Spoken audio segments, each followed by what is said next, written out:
میرے بھائی کی شادی کو 10 سال گزر گئے تھے اور میری پہلے سے 3 بھتیجیاں تھیں۔ آج پھر سے دائی گھر میں آئی ہوئی تھی۔ بھابھی کے گھر چوتھا بچہ ہونے والا تھا۔ اس بار تو مجھے 100% یقین تھا کہ میرے بھائی کے ہاں بیٹا ہی ہوگا۔ بھائی اور میں کمرے کے باہر صحن میں چارپائی پر بیٹھے ہوئے تھے جب میں نے بھائی سے کہا، بھائی انشاءاللہ اس بار بیٹا ہی ہوگا اور میں آپ سے اس خوشی میں سونے کے بندے لوں گی۔ میری بات سن کر بھائی کے چہرے پر پھیکی سی مسکراہٹ سجائے اس بات میں سر ہلا دیا۔ میرے بھائی کے چہرے پر ایک مایوسی کا ڈیرا تھا، جیسے انہیں اس بات کی امید ہی نہ ہو۔ بھابھی کے کمرے کا دروازہ کھلا تو میں خوشی سے اٹھ کر دائی کے پاس گئی۔ اس نے کہا کہ بیٹی ہوئی ہے۔ یہ سن کر تو میرا ضبط ہی جواب دے گیا۔ مجھے تو پوری امید تھی کہ بیٹا ہی ہوگا۔ میں پھوٹ پھوٹ کر روتے ہوئے اپنے کمرے میں چلی گئی۔ میرا دل اس بار شدت سے دل برداشتہ ہو گیا تھا، کیونکہ بھابھی تو ہر سال ہماری گندم کی فصل سے ایک مٹھی لے کر ایک مٹکے میں ڈال کر تندور میں بند کر کے رکھ دیتی تھی، اور 6 ماہ بعد نکالتی تھی تو بہت دور دور سے لوگ مہنگے داموں خریدنے آتے تھے۔ بھابھی ایک دانہ ہزاروں کا بیچتی تھی۔ مشہور تھا کہ جو بھی جوڑا گندم کے جتنے دانے کھاتا تھا اس کے اتنے بیٹے ہوتے ہیں۔ پھر میری بھابھی نے بھی تو لازمی کھائے ہوں گے، انہیں بیٹا کیوں نہیں ہوا؟ یہ کیسی گتھی تھی جو مجھے سمجھ نہیں آ رہی تھی۔ بہرحال میں نے اپنے جذبات پر قابو پایا اور آنسو صاف کر کے اپنے کمرے سے باہر چلی گئی، کیونکہ اس وقت بھابھی کو میری ضرورت تھی۔ میری والدہ اور والد وفات پا چکے تھے۔ میرا بس ایک ہی بھائی تھا۔ ہم 3 بہنیں تھیں۔ 2 بڑی بہنوں کی شادی ہو گئی تھی اور اب میں اور بھائی کے ساتھ رہتی تھی۔ بھابھی نے اپنی شادی کے بعد ہمیں نندوں کی جگہ بہنیں ہی سمجھا تھا، ہمیں بہنوں جیسی محبت دی تھی۔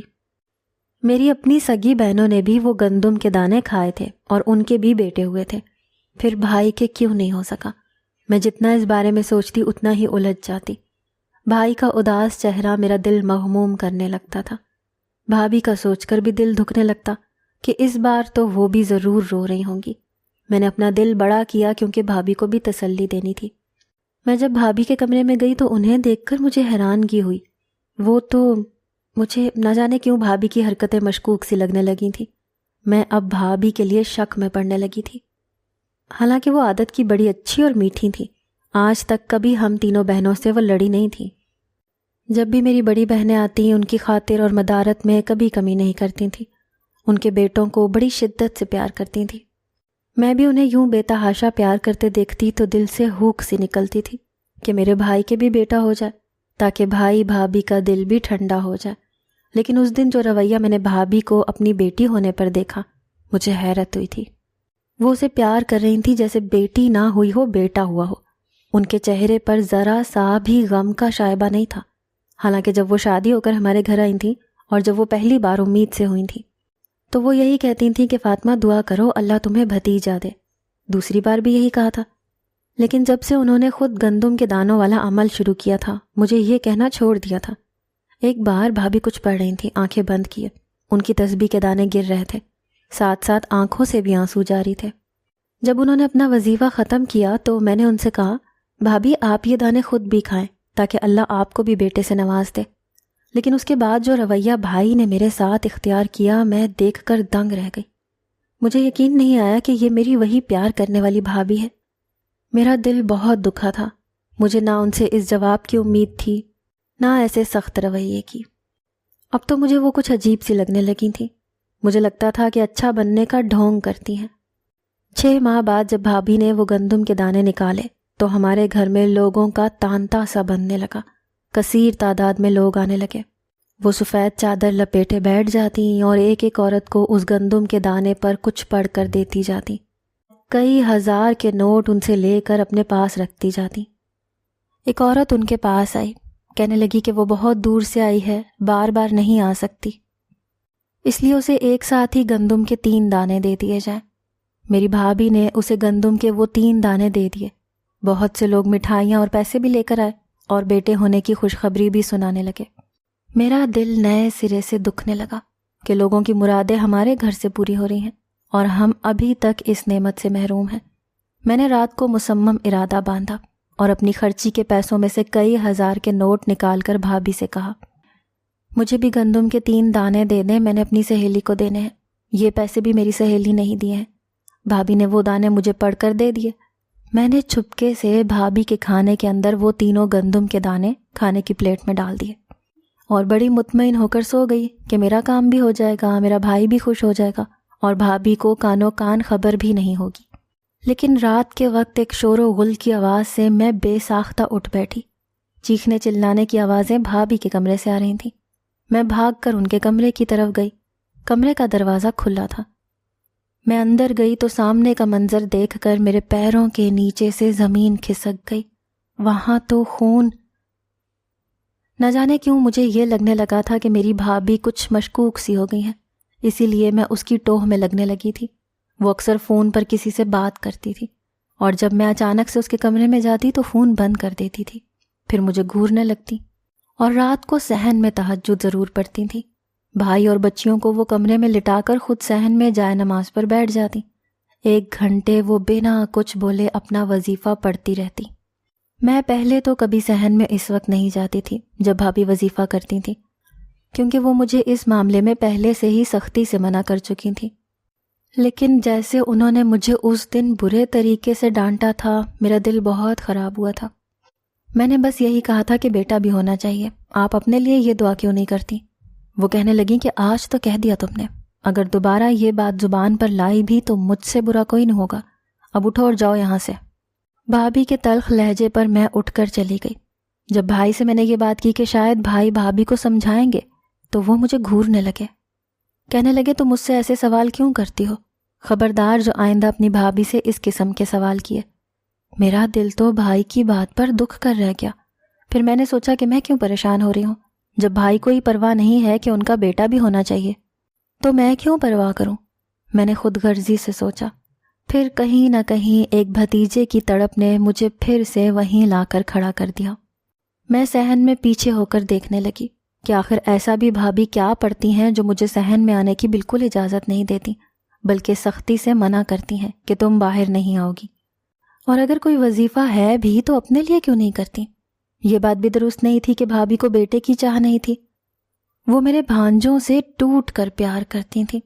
جب کبھی کوئی عورت اپنا بیٹا لے کر ان کے پاس آتی تو بھابھی اس بچے کو دیکھ کر چہکنے لگتی، بے اختیار اس بچے کو پکڑ کر چومنے لگتی۔ اگر بھابھی کے اندر بیٹے کی اتنی چاہ موجود تھی تو پھر میری بات پر ایسا رد عمل کیوں کیا؟ میرے اندر کے تجسس نے مجھے چین نہیں لینے دیا تھا، اسی لیے میں صحن میں آ گئی۔ میں الجھنے لگی۔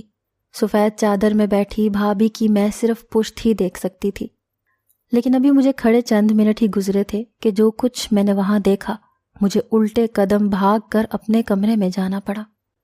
نہ جانے وہ کون تھا، سامنے لگے درختوں پر بھونچال مچا رہا تھا۔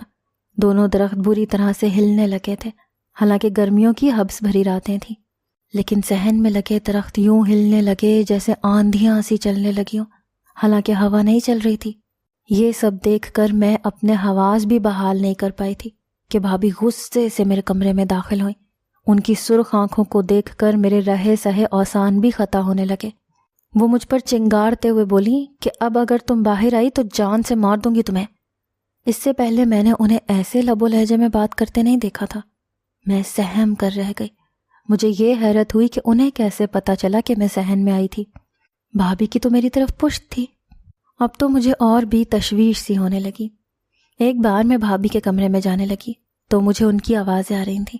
وہ رو رہی تھیں سسکیوں سے، کسی سے یہ کہہ رہی تھیں کہ میں نے بڑی قربانیاں دی ہیں، اپنی اولاد تک کو داؤ پر لگا بیٹھی ہوں، اور آپ جانتے ہیں کہ میں نے اپنا بیٹا قربان کیا ہے۔ یہ سن کر تو میرا دماغ گھوم کر رہ گیا۔ بھائی تو دن بھر کھیتوں میں ہوتا تھا اور اس وقت وہ یقیناً کسی اور سے فون پر بات کر رہی تھی، لیکن کس سے؟ یہ ایک اور پہیلی تھی میرے لیے۔ اس سے بڑی بات یہ کہ بھابھی کے بیٹا کب ہوا؟ ایسا تو کبھی کچھ بھی نہیں ہوا تھا۔ پھر یہ کس سے جھوٹ بول رہی ہیں، اور وہ بھی روتے سسک سسک کر روتے ہوئے۔ جتنا میں بھابھی کے بارے میں سوچتی اور ان کی ٹوہ لگاتی اتنا ہی الجھتی رہتی تھی۔ میرے دل میں پھر سے بھتیجے کے لیے تڑپ پیدا ہونے لگی۔ میں جان بوجھ کر بھابھی کے پاس بیٹھ گئی، پھر پوچھنے لگی کہ بھابھی، آپ جس کو گندم کے دانے دیتی ہیں اس کو کھانے سے کیا کسی کو بیٹی بھی ہوئی ہے؟ وہ مسکرانے لگی، کہنے لگی کہ پچھلے 5 سال سے یہ عمل کر رہی ہوں، آج تک تو کسی کے بھی بیٹی نہیں ہوئی۔ میرے دل میں پھر سے بھتیجے کی امنگ جاگی، لیکن میں سوچ چکی تھی کہ اس بار ہر کام رازداری سے کروں گی، اسی لیے بھابھی سے وہ گندم کے دانے خریدے اور انہی کی کھانے کی پلیٹ میں ڈال دیے کہ چلو ابھی چپ رہتی ہوں، جب بھابھی کے بیٹا ہو جائے گا تو پھر بتا دوں گی۔ بھابھی کھانا کھا کر اپنے کام نمٹانے لگی۔ رات کو شور سے جب میں اٹھی، کسی کے رونے اور بین کرنے کی آوازیں آ رہی تھیں۔ میں جلدی سے اپنے کمرے سے نکل کر بھابھی کے کمرے میں پہنچی۔ دیکھا تو میری بھتیجی کی طبیعت بہت خراب ہو رہی تھی، اس کے ناک اور منہ سے خون بہہ رہا تھا۔ بھابھی اور بھائی بہت پریشان تھے، بھابھی روئے جا رہی تھیں۔ میں بھی بھاگ کر ان کے پاس پہنچ گئی۔ میں نے پوچھا کہ اسے کیا ہوا ہے؟ کہنے لگیں کہ سوئی ہوئی تھی، سوتے سوتے اس کی ناک سے خون بہنے لگا اور مسلسل بہے جا رہا ہے۔ کچھ ہی دیر میں بھائی اور بھابھی اسے اپنے ساتھ لے گئے۔ میں بھی پریشان ہو گئی کہ سوئی ہوئی بچی کو بھلا کیا ہو سکتا ہے، اس کے لیے دعائیں کرتی رہی۔ 4 گھنٹے بعد وہ لوگ واپس لوٹے، بولے کہ ڈاکٹر خود بھی سمجھ نہیں پا رہا کہ اس سے ہوا کیا ہے، بچی ابھی بھی نڈھال سی تھی۔ اس کے چند دن بعد بھائی پریشان سے گھر پر بھاگے آئے، ان کے چہرے کی رنگت اڑی ہوئی تھی، کہنے لگے کہ فصل کو آگ لگ گئی ہے۔ یہ سن کر تو ہم نند بھاوچ کے غم کے مارے سینے پر جا کر ہاتھ لگا تھا۔ گندم کی کٹائی ہو چکی تھی، اتنے مہینے کی محنت کے بعد اب کہیں اس کا پھل ملنے والا تھا، اور اب آگ لگ گئی۔ کیسے آگ لگ گئی؟ بھابھی بھی پریشان ہو گئی، بھائی تو غم کے مارے رونے لگ گیا۔ میں نے کہا کہ کسی دشمن کی سازش ہوگی۔ بھائی میری بات پر کہنے لگا کہ نہیں، اگر ایسا ہوتا تو وہ رات کو منہ اندھیرے یہ حرکت کرتا۔ لیکن میں وہیں موجود تھا، میرے سامنے ہی آگ کی چنگاریاں اڑتی ہوئی آئیں اور میری ہی گندم کے ڈھیر پر گریں۔ آن کے آن میں ساری گندم کو آگ لگ گئی، اور حیرت کی بات یہ تھی کہ آگ بھی صرف میری ہی گندم کو لگی ہے، ایک دانہ گندم کا نہیں بچا۔ بھائی چارپائی پر سر پکڑے بیٹھ گئے، بھابھی چپ تھی۔ ابھی ان دونوں حادثوں کو ہی ہم سہ نہیں پائے تھے کہ میری بڑی بھتیجی سیڑھیوں سے گر گئی۔ اس کا سر بری طرح سے زخمی ہو گیا تھا، پورے ماتھے پر ٹانکے لگے تھے۔ بھابھی نے اس بار کسی سے مانگ کر گندم کے دانے مٹکے میں ڈال کر تندور میں رکھ دیے، اور بھائی کو اپنا زیور دے دیا کہ وہ بیچ کر گھر کے اخراجات پورے کر لے۔ لیکن شومئی قسمت کہ شہر جاتے ہوئے بھائی کو چوروں نے لوٹ لیا۔ ایک کے بعد ایک مصیبت تھی جس نے ہمارے گھر کی راہ دیکھ لی تھی۔ گھر پر فاقوں کی نوبت آنے لگی اور وجہ سمجھ نہیں آ رہی تھی۔ ہم چند دنوں میں بادشاہ سے فقیر ہو گئے تھے۔ ہنستے کھیلتے گھر کو نہ جانے کس کی نظر لگ گئی تھی۔ ابھی انہی حادثات نے ہماری سوجھ بوجھ ختم کر رکھی تھی کہ ایک دن بڑی بہن روتے ہوئے گھر آ گئی، کہنے لگی کہ سسرال والوں نے دھکے دے کر نکال دیا ہے، کہتے ہیں کہ بیٹے کی امیر گھر میں شادی کریں گے، بیٹا بھی اپنے پاس رکھ لیا ہے، کہتے ہیں کہ 2 لاکھ لاؤ گی تو ہی گھر آنا۔ یہ سن کر تو ہمارے رہے سہے اوسان بھی خطا ہونے لگے۔ بہن رو رو کے بے حال تھی۔ 6 ماہ ہم نے بڑی تنگی سے گزارے تھے، ادھار اور قرضہ مانگ مانگ کر ہم گھر تک کو گروی رکھ چکے تھے۔ بھابھی نے سوچا تھا کہ اس بار وہ گندم کے دانے ڈبل قیمت پر دیں گی تو حالات دنوں میں بدل جائیں گے، لیکن اس بار کوئی بھی ان سے گندم کا دانہ لینے نہیں آیا۔ یہ بات تو ناقابل یقین سی تھی۔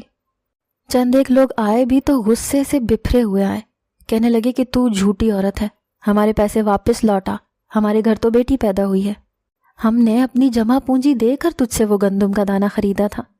بھابھی کا تو یہ سن کر ہی رنگ اڑ گیا، کہنے لگی کہ آج تک ایسا کبھی نہیں ہوا۔ وہ شخص کہنے لگا کہ میں تو پہلی بار ہی یہ سن کر تیرے پاس آیا تھا کہ بیٹا لازمی ہوتا ہے، اگر تو سچی ہے تو تیرے گھر بیٹے کیوں نہیں ہیں، بیٹیاں کیوں ہیں؟ یہ سوال تو مجھے بھی چین نہیں لینے دیتا تھا۔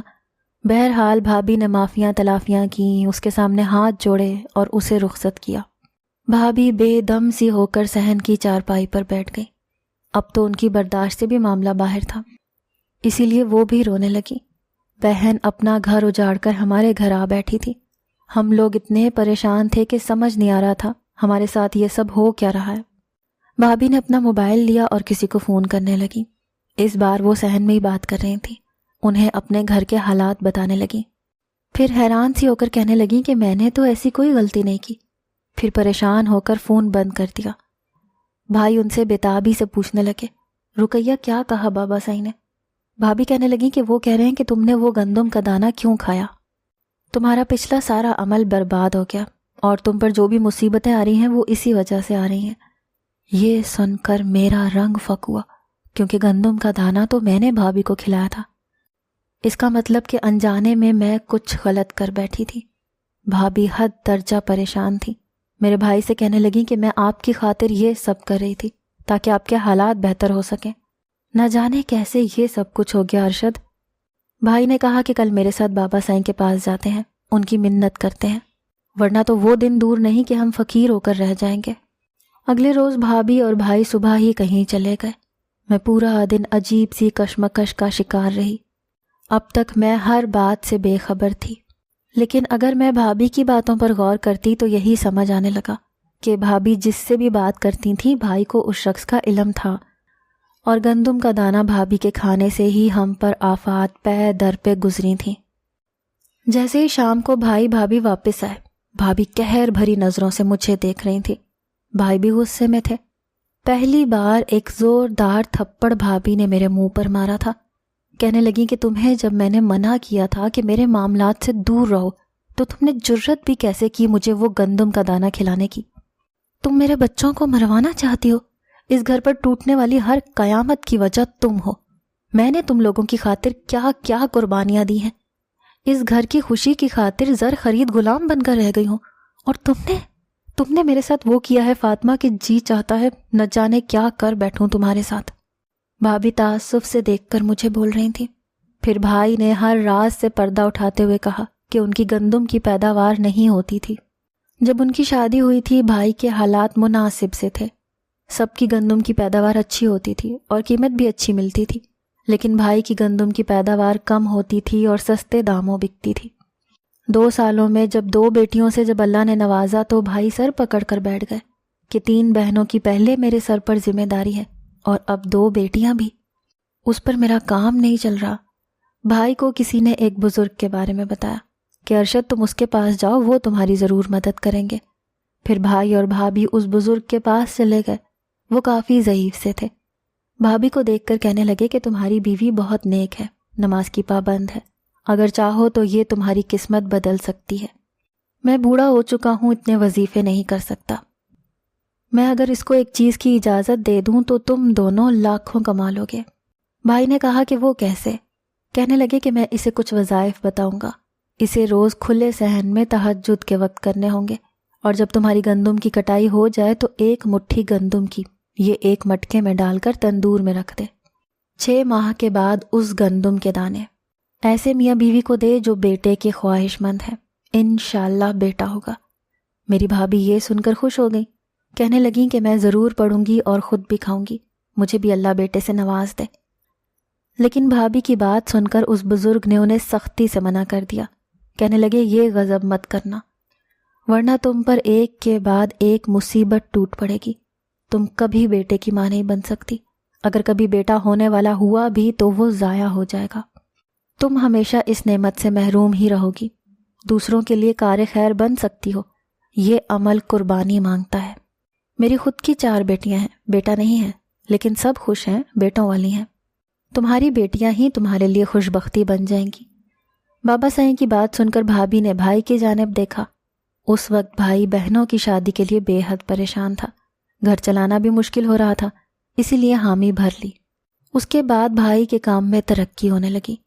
بھابھی نے بھی دل سے اس خواہش کو ختم کر دیا، کیونکہ کچھ عمل تبھی اثر کرتے ہیں جب ان کے ساتھ کسی چیز کی قربانی دی جائے، اور یہ کہا گیا تھا بھائی اور بھابھی اس بات کو راز رکھیں، اور ان کے راز نے مجھے بہت بڑی غلطی کروا دی۔ بھابھی نے میرے سامنے ایک پڑیا کھول کر کھائی اور اسے کھاتے ہی انہیں الٹیاں ہونے لگیں۔ اتنی الٹیاں ہوئیں کہ وہ 3 گندم کے دانے ان کے پیٹ سے باہر آ گئے۔ ہمارے حالات پھر سے بدل گئے۔ بڑی بہن کو اس کا شوہر روتے ہوئے ہاتھ جوڑ کر واپس لے کر گیا۔ بھائی کا بھی کام چل نکلا۔ میں نے بھی بھابھی سے معافی مانگ لی۔